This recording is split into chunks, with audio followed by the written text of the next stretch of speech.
Dans notre séquence décalage, Christophe Ranconcourt nous parle du film Bugsy de Barry Levinson. Christophe Ranconcourt est un arnaqueur. Mais attention, un arnaqueur de haut vol. Son terrain de chasse, c'est le Hollywood des années 90. Armé d'un beau costume, d'une femme ex-plémette et de projets fantômes, il gagnera 35 millions de dollars et 5 ans de prison. Dans Arnaque, paru chez Michel Lafon, cet Arsène Lupin d'Hollywood raconte cette fois les arnaques des autres. Dans notre séquence décalage, sur fond de Rolls-Royce, Christophe Ranconcourt nous parle de Bugsy, le film de Barry Levinson avec Warren Beatty et Annette Bening qui vient de sortir en DVD chez Columbia Video.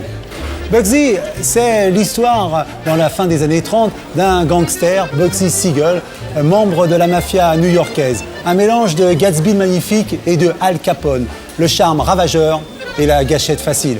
Il séduira Hollywood et fondera Las Vegas. Un visionnaire mégalomane mais violent qui finira exécuté par des partenaires plus impatients et moins rêveurs. Pensez-y, à chaque fois que vous gagnez à Las Vegas, vous le devez un peu à Bugsy Siegel.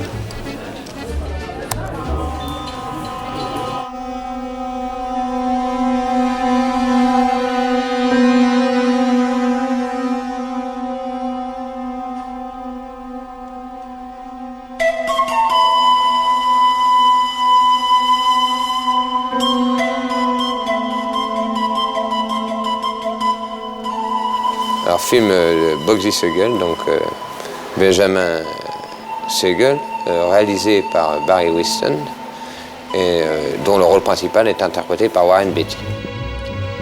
Je m'appelle Benjamin Siegel. Benjamin. Benjamin, c'est dans la Bible. C'est le nom qui est sur mon acte de naissance. Bugsy, c'est un insecte qu'on écrase. Dans ce film joue l'actrice Annette Bening. Merci de votre sollicitude, mais si vous voulez me baiser, c'est raté. Qui est donc Virginia, la femme dont il est très amoureux. Bugsy Siegel, à mon sens, c'était quelqu'un qui était entre deux parallèles, entre Hollywood et la mafia. C'était quelqu'un qui était à la fois, qui aurait aimé être acteur, qui avait ce don du glamour, et qui, malheureusement, par sa vie, était mélangé à la mafia. Ben non, si c'était attends. une histoire de pognon, je vendrais de la haute couture ou des polices d'assurance.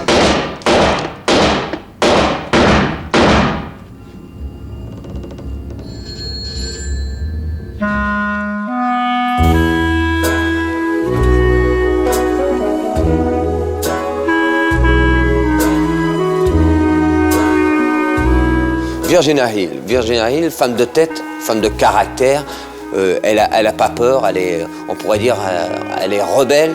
Êtes-vous disposé à divorcer, monsieur Siegel? Jamais. Oh, mais dites-moi, vous êtes féroce comme un lion dès qu'il s'agit de madame. Oui. Et le reste du temps, vous redevenez un bourreau des cœurs, beau parleur, grand charmeur, chaud de la pine, qui n'a rien d'autre à offrir que 3 lignes de dialogue. Le dialogue à Hollywood, ça se vend au maître. Allez plutôt vous taper un boc et faites mousser, ça soulage.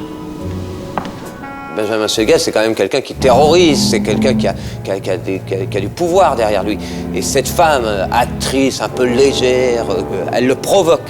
Recule, pauvre con, je te bute, tu vas la prendre, la balle dans la tête. Vas-y, fais-moi péter la cervelle. Bute-moi. T'approches pas de moi. Mais je t'aime, pauvre malade. Qu'est-ce que ça veut dire, tu m'aimes? Harry m'aimait, je suis une merde. T'as pas à me dire qui je dois aimer. Et je pense que c'est ce qui stimulait la passion de Siegel dans cette histoire avec Virginia Hill. Femme de tête et femme manipulatrice aussi. Hein. Pourquoi t'es venu? Qu'est-ce qu'elle a fait? Elle t'a baisé. Mais qu'est-ce que tu racontes? Il y a un compte numéroté en Suisse avec pas loin de 2 millions de dollars dessus. Oui, alors? C'est à elle.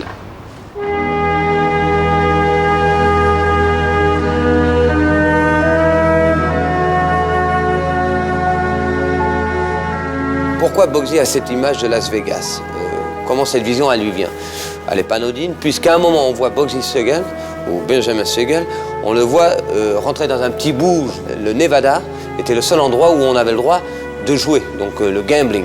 Donc il repart sur l'autoroute, et à un moment, donc, il se dispute avec Virginia Hill, donc commence à marcher dans le désert, et à ce moment, il repense à ce petit bouge, et se dit, mais pourquoi pas faire du casino partout, puisqu'il y a tout cet espace immense.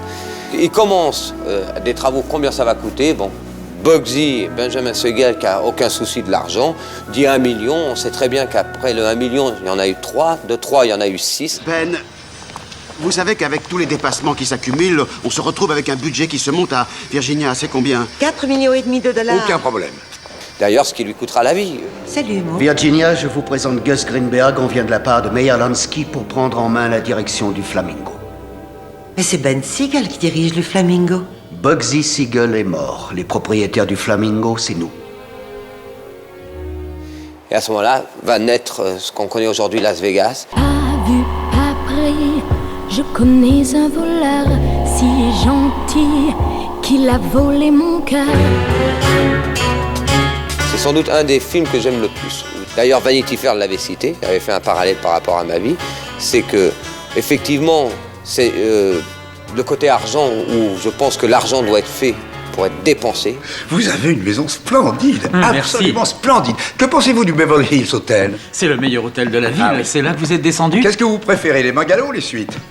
Et les bungalows, dans lequel êtes-vous? Aucun. C'est vous qui êtes. Bungalow numéro 5. J'ai peur de ne pas comprendre. Je vous achète votre maison. Je prenais des avions, des avions privés sur l'instant, des jets. Je partais de Los Angeles à New York pour aller dîner. Lorsque j'achetais les voitures, j'achetais 2 à 3 voitures. J'avais cette même vision de l'achat sur l'instant. Et j'aime sa détermination. C'est un homme de conviction un peu excentrique. Moi-même, je suis un peu, et je suis quelqu'un qui aime, comme lui, avait le plaisir de la chair, de la beauté féminine. Et dans ce domaine-là, je me retrouve assez identique à sa vie. Il disait toujours, même à des gens qui lui avaient piqué du fric, il lui disait toujours... On a tous besoin de repartir à zéro de temps en temps. Oui. Allez, dégage. Par la grâce de Dieu, à moi, je me la suis donné plus qu'une seconde fois. Je me la suis donné multiples fois des secondes chances. Donc je pense qu'effectivement, tout le monde a le droit à une seconde chance. Voilà.